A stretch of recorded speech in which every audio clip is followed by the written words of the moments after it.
Bonsoir, les titres du journal. Le président de la République a rendu visite ce samedi aux médecins marocains déployés au Palais du Peuple depuis la visite du roi Mohamed VI en Guinée.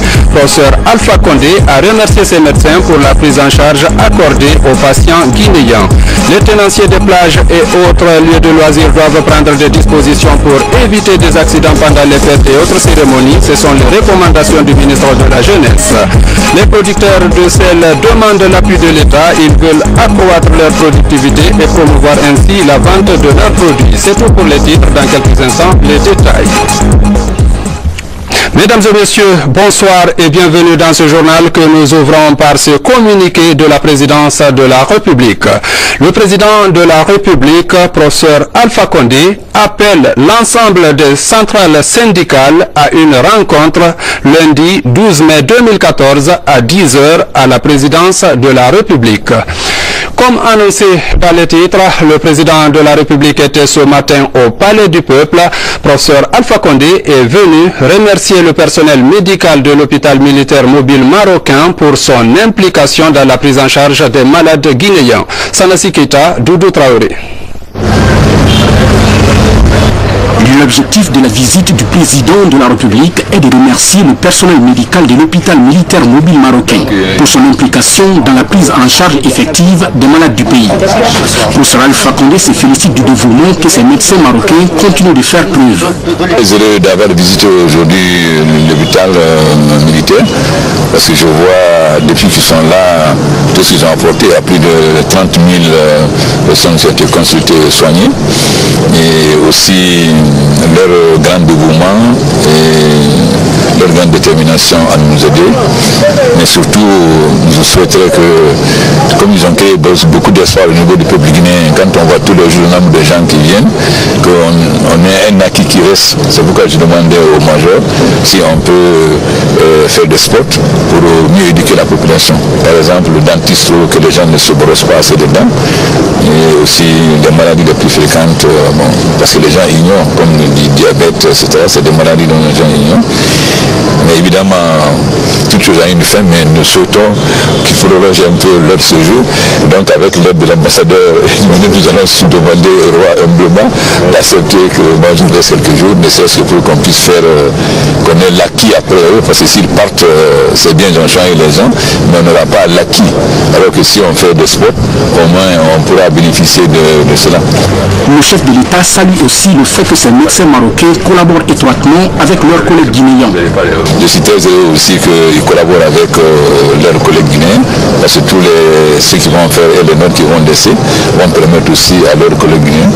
Mais nous allons beaucoup plus loin, on va essayer d'établir des liens de coopération entre la médecine militaire de chez nous, la médecine militaire de chez vous, à la fois dans la formation, dans les échanges, en espérant que de temps en temps, vous viendrez de temps en temps faire la caravane, parce que maintenant que les Guinéens ont plus goût, ça va être difficile qu'ils ne le reçoivent pas très souvent. Alors nous comptons sur l'appui de l'ambassadeur pour que de temps en temps on ait ça. Maintenant, il ne faut pas hésiter si vous avez des problèmes à nous informer, parce que si vous venez nous aider, il faut que nous aussi on vous facilite leur travail. On dit en chez nous que si on te lave le dos, il faut que toi aussi tu laves le ventre. Alors vous nous lavez le dos, il faut que nous aussi on nous lave le ventre, on vous facilite votre travail. Cette opération du personnel médical marocain en Guinée est une volonté du roi Mohamed VI et du professeur Alpha Condé. Volonté qui rentre dans le cadre de la consolidation des relations d'amitié et de coopération qui unissent depuis des lustres la Guinée et le royaume chérifien. Santé encore au CHU de Donka, c'est un backup d'une valeur de 23 millions de francs guinéens qu'un citoyen vient de mettre à la disposition du centre de nutrition de cet hôpital. Et l'âge Ibrahima Diabisoul, c'est son nom, porte ainsi secours à ce service confronté à un problème d'électricité. Compte rendu, Cheikh Sanoussi Sangon. L'Institut de nutrition de santé de l'enfant du CHU Donka est l'un des services de la santé publique le plus en vue à cause de tout ce qu'il incarne dans la vie des nouveau-nés. C'est justement pour porter secours à ce service que cet homme, en harmonie avec l'entreprise VDN Sécurité, a fait don de ce backup pour renforcer la fourniture en courant électrique. J'ai un ami qui a envoyé son bébé ici. Il est allé me voir, il me dit vraiment qu'il est touché que ceux qui avaient donc acquis, je peux les aider à avoir ces panneaux, c'est une batterie d'autonomie de charge. Aujourd'hui, il n'y a pas de problème.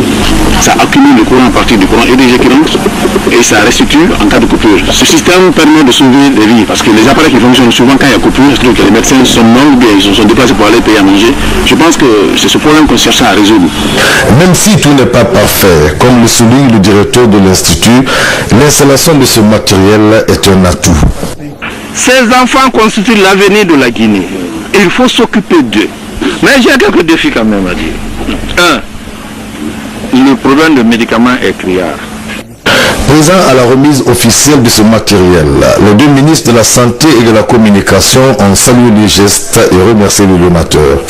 Un tel geste, nous pouvons que vraiment remercier les donateurs et nous exhortons les autres bons Guinéens de faire comme lui ou même plus que lui. Et ce qu'on vient de voir comme ça peut nous permettre de sauver beaucoup de vies. Quand on a une source d'énergie qui a une autonomie de 72 heures, nous pensons que cela résout beaucoup de problèmes. Ce backup d'une capacité de 2000 à 6000 watts a une autonomie de 112 heures. Son installation dans ce service pourrait mettre fin aux coupures électriques et réduire le maximum possible le taux de mortalité. Santé, toujours avec la lutte contre les IST, VIH-Sida, la Guinée a fait des progrès notables pour inverser la courbe d'évolution de cette maladie durant l'année 2013. L'annonce a été faite lors de la première retraite annuelle du Comité national de lutte contre le sida, élargie aux partenaires techniques et financiers qui s'est tenue récemment à Mamou. Ils ont planché sur la mise en œuvre des réseaux de personnes vivant avec le VIH-Sida. Les précisions avec notre correspondant régional Mamadou Paté-Baldé.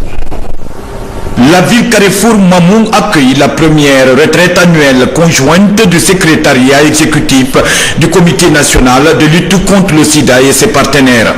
L'idée est de passer en revue les activités réalisées et en cours d'exécution, identifier les forces et les faiblesses afin d'améliorer les interventions en matière de riposte contre le VIH-Sida pour la prochaine année. Face à cette situation, le gouvernement du professeur Alpha Condé, qui a le devoir de garantir la santé des populations, a pris des mesures pour assurer la formation des agents de santé, pour sensibiliser les populations au dépistage volontaire et anonyme du VIH. Au cours de l'exercice 2013, plusieurs activités ont été menées par le CNLS pour maîtriser ce fléau. Ceci grâce au gouvernement guinéen et ses partenaires qui ont débloqué 24 milliards de francs guinéens. L'un des maillons les plus importants, c'est le traitement des malades, c'est-à-dire des personnes vivant avec le VIH-Sida. Et aujourd'hui, grâce à l'effort du gouvernement et ses partenaires, ce traitement est gratuit sur toute l'étendue du territoire national. Autre activité menée, l'élaboration d'un cadre national de lutte contre le sida, l'exécution de la subvention R10 du Fonds mondial et des études de la coordination des enquêtes sur les populations clés et la sécurisation des médicaments pour les malades. Le sida, comme par le passé, continue à appuyer le pays, dont la Guinée bien sûr, pour aller justement vers l'objectif zéro, que nous ayons un monde sans sida. En plus de cet engagement politique, le Comité national de lutte contre le sida et ses partenaires prévoit pour l'année 2014 la mobilisation des ressources pour combler le gap et le renforcement des capacités de gestion des médicaments pour les malades. La prochaine rencontre se tiendra en 2015 dans une des régions administratives du pays. Restons toujours avec le secteur de la santé pour dire que les patientes de la maternité du CMC de Ratoma ont également bénéficié ce samedi d'un important don de vivres. Le geste est de l'ONG Secours Populaire Guinée, une structure qui œuvre pour l'appui des initiatives axées sur le renforcement de la santé de la mère et de l'enfant. Compte rendu Marie-Angélique Bangoura. L'assistance pour le bien-être des bébés au centre médical communal CMC de Ratoma, c'est le premier geste de charité de l'ONG Secours Populaire Guinée, avec le don de vivres composé de lait, de sucre, de beurre, de l'eau minérale et des moustiquaires. Si ces étrangers le font, Des Guinéens ne peuvent-ils pas aussi aider des frères et sœurs à vivre? C'est donc cet esprit qui nous a animés à s'organiser, bien qu'étant des jeunes étudiants, diplômés sans emploi, ou de simples jeunes cadres, en ONG que nous avons dénommé Secours Populaire Guinée. Nous croyons que nos centimes associés peuvent permettre de sauver des vies. Les femmes et les enfants sont les couches les plus vulnérables de la société. Avec un tel geste, les patientes se disent réconfortées. On me l'a donné pour le bébé, je vais essayer de le protéger. C'est vraiment encourageant et puis je leur demande de ne pas se décourager. C'est très gentil de leur part et je leur dis merci. La lutte contre la malnutrition et le paludisme engage le monde de la santé en Guinée. Au CMC de Ratoma, ce geste va sans doute permettre de renforcer leur capacité dans la lutte pour la survie de la mère et de l'enfant. Leur don vraiment nous ravit à plus d'un titre. Donner les moustiquaires pour pouvoir protéger les mères et les enfants contre le paludisme et leur donner du lait, du beurre, le vivre pour que les mamans se nourrissent bien pour pouvoir allaiter bien leurs enfants. Vraiment, c'est la politique actuelle du ministère de la Santé, la réduction de la mortalité néonatale. L'ONG Secours Populaire Guinée a entrepris son geste de charité. Elle compte venir en aide aux autres services sanitaires de la capitale. Un autre don composé de vivres, des habits et des produits pharmaceutiques pour cette fois-ci l'hôpital Jean-Paul II de Conakry. Le geste est l'œuvre du royaume de Saint-Pierre et Paul. La remise a été présidée par la ministre de l'Action sociale. Compte rendu Mohamed de Camara. Composé de 160 cartons de produits pharmaceutiques, de vêtements pour enfants et autres matériels techniques de médecine, ce geste du royaume de Saint-Pierre et Paul vise à consolider et à raffermir les liens d'amitié entre la Guinée et ce royaume. En tant que Guinéen d'origine, c'est mon devoir de passer par tous les moyens pour que la population guinéenne soit satisfaite en produits pharmaceutiques. Ce don d'une valeur de 300 000 € est destiné exclusivement aux couches défavorisées de la Guinée, notamment les enfants. C'est un sentiment de satisfaction et un sentiment d'espoir. Nous espérons que nos collaborations iront très loin et que les couches vulnérables de la Guinée font partie de leurs priorités et comme les autres partenaires qui nous accompagnent depuis toujours. Pour lier l'utile à l'agréable, les tout petits de l'école maternelle du Centre national de formation appliquée Jean-Paul II ont présenté des sketchs, une manière pour eux de manifester leur joie en recevant ce don. Le ministère de l'Action sociale et l'autorité de régulation des postes et télécommunications apportent leur soutien au club des jeunes filles du centre FECPA par l'octroi d'un outil informatique. Le don vise à mieux appuyer l'exécution du plan d'action élaboré par ce centre, un centre qui vient d'ailleurs de donner un important lot de vivres à un orphelinat de la place. Reportage Adiatou Bari. C'est pour faciliter son travail que l'ARPT et le ministère de l'Action sociale ont offert un ordinateur fixe au club des jeunes filles du centre FECPA. Ce geste vise à mieux outiller ce club du centre FECPA en équipement moderne, lui permettant de se performer en informatique. Avec la mondialisation actuelle, il faut faciliter l'accès à la science et à la technologie. Cela ne peut pas être possible sans les ordinateurs. Donc nous avons souhaité distribuer ce petit lot à vous d'abord. Outre ce don, le club des jeunes filles du centre FECPA est aussi engagé dans la lutte contre la fièvre Ebola en Guinée, d'où la remise de ce lot composé de désinfectants et des produits alimentaires destinés à l'orphelinat de Dimakane de Hamdallaï. On a choisi ce centre de Dimakane pour venir offrir un don de désinfectants et quelques laits pour au moins la prévention de cette maladie qui fait des ravages à Conakry à l'heure là, qui est Ebola.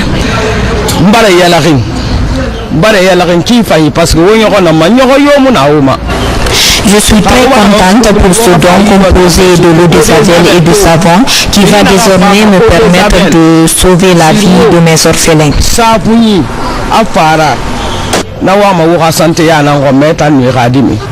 Le club des jeunes filles du centre Femmes, Citoyenneté et Paix entend élargir ses œuvres de charité dans les autres localités de la Guinée.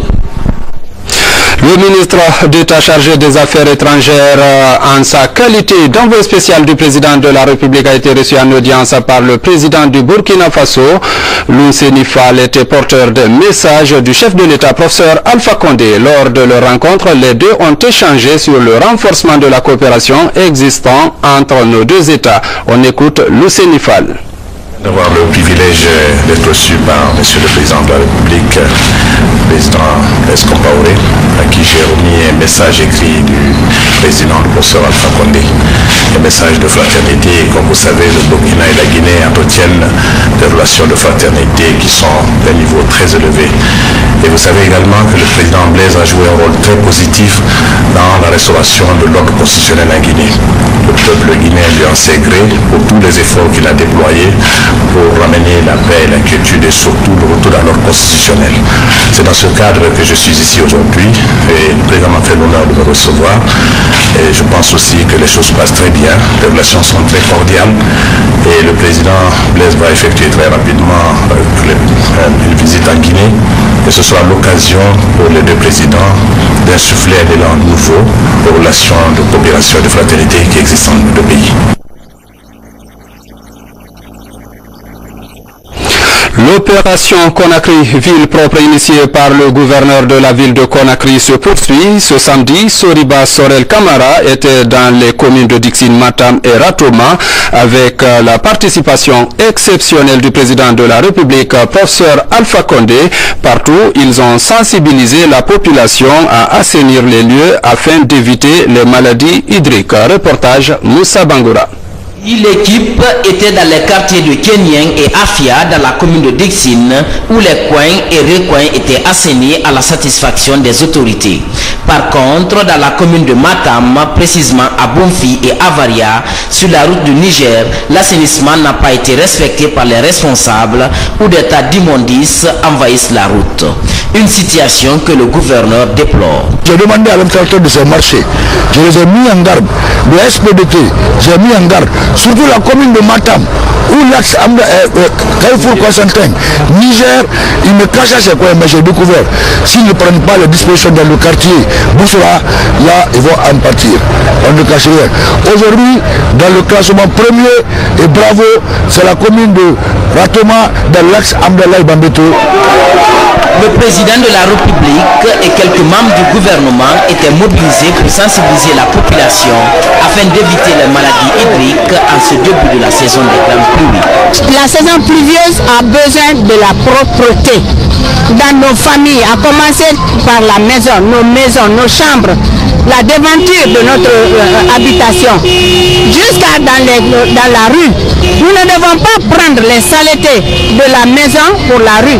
Au contraire, nous devons préserver la rue, parce que c'est ça l'image de la Guinée.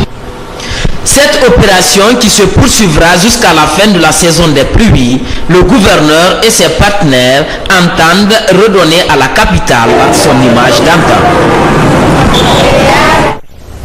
Conakry Ville Propre, le chef de l'État appuie l'initiative du gouverneur Soriba Sorel Kamara. Campagne de sensibilisation des tenanciers des plages. Le ministre de la Jeunesse était ce samedi à Takonko pour échanger avec les responsables des plages sur les mesures à prendre pour éviter les pertes en vies humaines sur ces sites balnéaires, surtout à l'occasion des fêtes et autres cérémonies. Le point avec Tcherno Ousmane Diallo.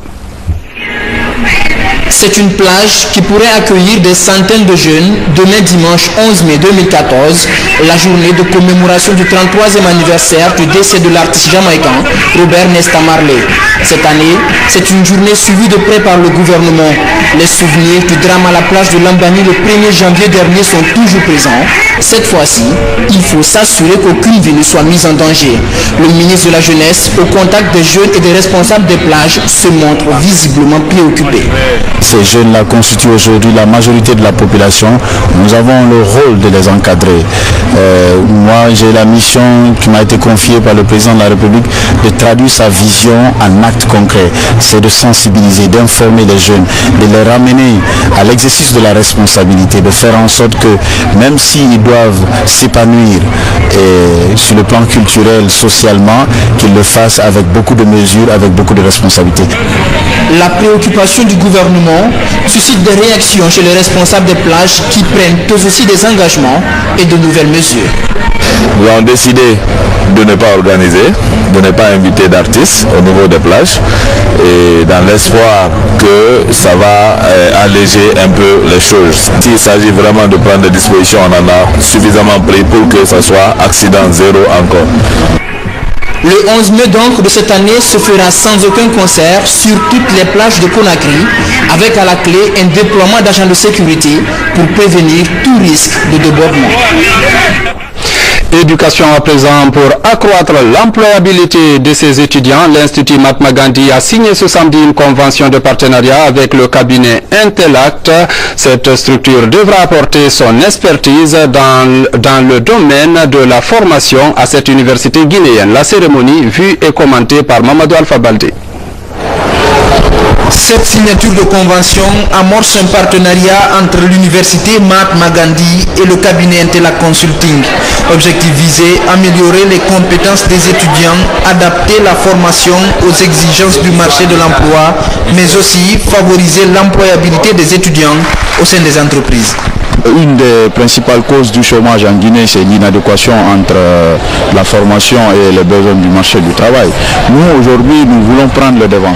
Nous nous sommes rapprochés avec des spécialistes du marché du travail pour essayer un peu d'aider nos étudiants à résoudre leurs problèmes, le problème d'employabilité sur le marché du travail.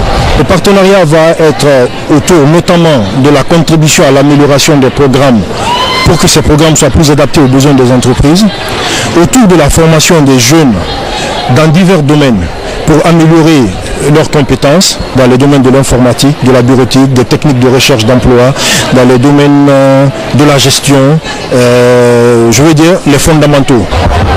Trouver un emploi après les études n'est jamais facile. Des milliers de jeunes Guinéens sortent chaque année des universités. Dans leur grande majorité, la quête du premier emploi est souvent synonyme de lutte acharnée. Une fois qu'on a fini les études, même avant qu'on ne finisse, ils vont nous montrer, ils vont nous donner des informations, des formations sur le marché d'emploi, c'est-à-dire pour notre insertion dans la vie socio-professionnelle. Et ça, c'est un plus. Deuxièmement, vous-même, vous savez, actuellement, s'il y a un offre d'emploi, on te dit qu'il faut 5 ans d'expérience, 6 ans d'expérience. À travers ce nouveau partenariat, l'université Gandhi pourrait décrocher de nombreux emplois pour ses étudiants, ce qui du coup contribuerait à la réduction du chômage des jeunes en Guinée. Encourager la formation, mais aussi promouvoir l'émancipation de la femme. L'université Titi Camara se lance dans les œuvres de bienfaisance. Tenez, c'est la Miss RTG qui a eu droit récemment à un chèque de la part de cette institution d'enseignement. Ce montant va permettre à Nyalen Kondé de payer ses frais d'entretien. Reportage Sa Martin Fancinadouno. Élue Miss RTG en décembre dernier, Nyalen Kondé continue d'être honorée par son comité d'organisation. Des promesses se concrétisent. Après le geste de la direction générale de la RTG Koloma, c'est l'institution universitaire Titi Camara qui lui offre un chèque, l'équivalent des frais de sa bourse universitaire. Lors de la dernière élection, nous avons promis fermement qu'on allait accorder la bourse d'études à la Miss élue. Nous nous sommes dit, partout où elle est, cette promesse, elle doit être tenue et la Miss mérite de bénéficier de notre assistance. À travers ces gestes, le fondateur de l'université Titi Camara traduit sa volonté de promouvoir l'excellence au sein de la couche féminine estudiantine. Dans sa vision, il voit en la Miss RTG l'image d'une future femme responsable et compétente, de quoi réjouir Nyalen Kondé. Je les remercie beaucoup pour ce chèque. Malheureusement, je n'ai pas pu venir ici pour faire mes études parce que j'évolue dans un autre milieu, voilà, le milieu journalistique. C'est ça. Sinon, ça serait un privilège de faire partir, d'être une étudiante de l'université Titi Camara. La Miss RTG, en tant qu'invitée de marque de cette université, a eu l'honneur de rencontrer ses amis étudiants. Dans les jours à venir, Nyalen Kondé se rendra aux États-Unis d'Amérique où elle prendra part à l'élection Miss Guinée Amérique du Nord. L'Office guinéen de publicité lance sa campagne de contrôle des véhicules détenteurs des cartes à graphie publicitaire. L'initiative vise à freiner la fraude développée par certaines sociétés. Pour la journée d'aujourd'hui, plusieurs véhicules ont été immobilisés. Le constat est signé Mamadou Alpha Baldé, Moussa Komara. À l'Office guinéen de publicité, la lutte contre la fraude fiscale est engagée. Dans les grandes artères de la capitale, Paul Moussa Diawara et son équipe contrôlent les véhicules dépourvus de carte à graphie publicitaire. Nous avons donné 2 ou 3 fois la date butoir. La chance donc à toutes les sociétés qui ont des véhicules à graphie publicitaire de s'acquitter de leurs taxes. Une première date butoir, c'était le 31 mars 2014. Deuxième date butoir, c'était le 7 mai 2014. Mais nous avons encore estimé qu'il faut continuer à sensibiliser, à informer et permettre donc aux sociétés qui ont des véhicules à graphie publicitaire à venir s'acquitter de leurs taxes publicitaires. Et la troisième date butoir, c'est la police routière même qui a fait le communiqué à l'endroit des sociétés qui ont des véhicules à graphie publicitaire pour qu'elles puissent venir s'acquitter de leurs taxes publicitaires. Sur le terrain, le nouveau patron de la publicité constate des surfacturations, à l'image de ce véhicule immobilisé qui détient la carte publicitaire du poids léger. Aujourd'hui, le combat de Paul Moussa Diawara est d'assainir le secteur de la publicité, surtout faire de celui-ci un véritable fer de lance du développement. Les taxes se chiffrent à 973 500 pour les poids légers et 1 800 francs pour les poids lourds. On doit s'acquitter des taxes publicitaires parce que c'est un devoir citoyen, c'est un acte citoyen. Vous savez, on aime parler du changement. Le président Alpha Condé a parlé du changement. Mais le changement, comme il le dit, c'est pas seulement pour le gouvernement ou pour les gouvernants. Le changement aussi doit concerner les populations, les citoyens, les commerçants, toutes les catégories socio-professionnelles. Dans la circulation, de nombreux véhicules sont arraisonnés et certains chauffeurs préfèrent fuir en abandonnant leurs véhicules. Partout, les agents de contrôle sont déployés pour vérifier ceux qui sont dans les normes. Les hommes en uniforme à l'école du droit international, 42 commandants d'unité et 47 officiers de police judiciaire suivent actuellement cette formation, fruit de la collaboration entre le Comité international de la Croix-Rouge et la gendarmerie nationale.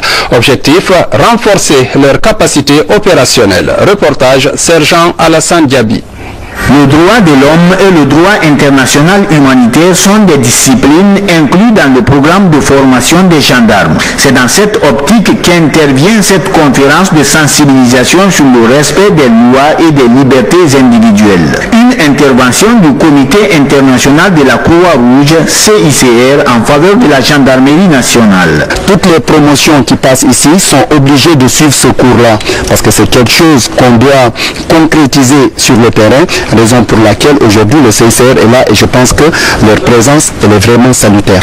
En Guinée, on travaille avec les forces armées, les forces de sécurité afin de s'assurer que les règles internationales du droit international humanitaire et du droit international des droits de l'homme soient intégrées pour assurer le meilleur respect des standards internationaux et pour assurer le respect de la personne humaine, de la vie humaine. Outre la formation d'officiers de police judiciaire et autres cours de perfectionnement, ces cours sur le droit de l'homme permettront à ces gendarmes d'exécuter leur mission quotidienne dans les règles d'éthique et de la déontologie du métier de gendarme. Véritablement, il y a nécessité de faire en sorte que les gendarmes ne procèdent pas à des arrestations arbitraires, pas de violences illégitimes, pas d'insultes, pas de raquettes, bref, qu'ils soient professionnels et en respect des droits individuels. Déjà, les délégués du CICR ont tenu des conférences similaires dans les unités de gendarmerie de l'Abbé. Ils sont attendus dans les jours à venir à Koya et à Boké. La restructuration de la plaine de production du sel solaire sur le littoral figure parmi les priorités de la Fédération des organisations paysannes de la Basse-Guinée. Les acteurs du secteur sollicitent l'appui de l'État pour améliorer davantage la transformation et la commercialisation de ce produit. Fodé Camara a suivi cette rencontre. Voici son compte rendu. Avec la méthode traditionnelle ici à l'image, pour obtenir 1 kg de sel, il faut 3 kg de bois. Sans oublier la pénibilité liée à la cuisson de l'eau salée, à la coupe et au transport du bois. À Koba, sur le site de Barifanya, avec la nouvelle méthode, plus de déboisement. L'extraction du sel devient écologique. Avec l'action combinée du vent et du soleil, les producteurs obtiennent le sel par évaporation grâce aux bâches qui deviennent des cristallisoires. La différence est Maous. Hier, si nous voyons un peu notre entourage, tout était dévasté. Mais aujourd'hui, depuis qu'on a introduit cette technique, vous voyez déjà la régénération naturelle, la forêt s'est retournée. Il faut sauvegarder notre environnement. C'est la zone de frayère, des poissons. Nous vivons de tout ça. Et produire encore du sel sans détruire notre environnement. La méthode traditionnelle, par cuisson, détruit totalement l'environnement et ne permet pas à l'homme qui évolue dans cette activité d'avoir une bonne santé. La boîte mangrove fait office de protection de la montée des eaux et du niveau de la mer. Et comme vous voyez, c'est des plaines agricoles à très fort potentiel. Si la mangrove disparaît, ça veut dire que ces plaines rizicoles vont être amenées à disparaître aussi. Donc il y a cet aspect environnemental qui est très important. Ce qu'il faut dire, c'est que la production de sel, c'est vraiment une thématique très transversale. En plus de l'impact environnemental, le sel solaire naturellement iodé contribue à la lutte contre les troubles dus aux carences en iode. Malgré tous ces atouts, le sel solaire made in Guinée a du mal à s'écouler. Après plus de 20 ans d'expérimentation, aujourd'hui le principal défi de la Fédération des organisations paysannes de la Basse-Guinée est de redynamiser les maillons de la vulgarisation et de la commercialisation du sel solaire. Nous sommes la seule région qui produit du sel. Si toutefois les renforcements de capacités sont là jusqu'au niveau de la commercialisation, je pense que nous pouvons couvrir la consommation nationale pour les Guinéens. À l'École nationale d'agriculture et d'élevage de Koba, les principaux acteurs de la filière, les partenaires et les représentants des ministères de l'agriculture, de l'environnement et de l'action sociale travaillent sur la redéfinition des contours d'un plaidoyer. L'objectif de ce plaidoyer est d'insuffler une nouvelle dynamique à l'exploitation du sel, source de revenus de plusieurs dizaines de milliers de producteurs sur le littoral. Agriculture, l'exercice 2014 de la campagne agricole initiée par le gouvernement de la Troisième République s'annonce positivement. 20 hectares de bas-fonds viennent d'être réalisés à Banfelin, c'est dans la préfecture de Kouroussa. Le projet s'inscrit dans le volet d'aménagement et de désenclavement rural prôné par le chef de l'État. Reportage Martin Fancinadounou. Dans son combat pour l'autosuffisance alimentaire, le gouvernement exécute les travaux d'aménagement à l'intérieur du pays. 20 hectares sont aménagés à Banfelin, une sous-préfecture située à 72 km de Kouroussa. Des digues sont conçues ainsi que des barrages d'irrigation d'eau. Un système de canalisation d'eau réussi grâce à l'initiative des pays pauvres très endettés. Le projet suscite assez d'engouement chez les agriculteurs. C'est pourquoi les techniciens et encadreurs mènent des campagnes de sensibilisation des populations bénéficiaires en vue d'une meilleure utilisation des installations. Le bureau technique du génie rural de Cancan a aussi participé à l'élaboration de ce projet, l'un des programmes de désenclavement des zones rurales. Mohamed Lamine Touré, directeur de l'entreprise guinéenne de commerce et de construction qui a exécuté les travaux, lui s'est dit déterminé à contribuer au développement socio-économique du pays. Son approche, s'investir dans l'aménagement et l'amélioration de l'habitat du monde rural. Religion, la mosquée du quartier Kapororaï vient d'être inaugurée. La construction de l'édifice a été financée par l'Agence des musulmans d'Afrique. La démarche vise à encourager la vulgarisation des connaissances recommandées par le Saint-Coran. Mikini Moussa Kamara, Abdoulaye Diallo.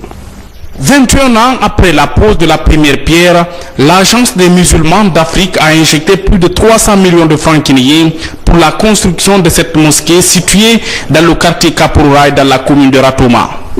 J'ai la conviction d'un bon œuvre de la part de mes frères en islam pour cette maison d'Allah, afin de satisfaire leurs besoins le plus noble qui est le devoir de s'acquitter proprement de leurs obligations religieuses et participer au développement socio-culturel de leur pays si cher. C'est vraiment avec beaucoup de satisfaction que nous avons pris part à cette cérémonie et que nous prions le Tout-Puissant Allah que de telles cérémonies se répètent et que nous puissions, avec les prières qui seront faites ici, faire en sorte que notre pays connaisse davantage de paix et de concorde sociale. Bâti sur une superficie de 200 mètres carrés avec une capacité d'accueil de 400 fidèles, l'édifice est très fréquenté par les agents et responsables de la RTG Koloma. Cette mosquée, c'est aussi la mosquée de la RTG. C'est pourquoi vous verrez la foule qui est derrière nous, ou devant nous, c'est une foule aussi de la RTG. Nous sommes ensemble, nous sommes des voisins, nous vivons ensemble et Dieu nous aide pour que cette mosquée continue à nous rapprocher davantage. Les fidèles musulmans de cette localité ont une mosquée de proximité qui permettra d'accomplir leurs devoirs religieux. Page noire de cette édition, les travailleurs de l'ambassade de Guinée au Maroc sont en deuil. Ousmane Kamara, chauffeur de son état, n'est plus. Il est décédé des suites d'un accident de la circulation. L'homme a rejoint sa dernière demeure vendredi. Parents, amis étaient massivement mobilisés pour lui rendre un dernier hommage. Paix à l'âme d'Ousmane Kamara. Mesdames et messieurs, nous revenons sur ce communiqué de la présidence de la République. Le président de la République, professeur Alpha Condé, appelle l'ensemble des centrales syndicales à une rencontre lundi 12 mai 2014 à 10h à la présidence de la République. Mesdames et messieurs, c'est la fin de cette édition. Merci de votre aimable attention. Passez un agréable moment en compagnie de la RTG.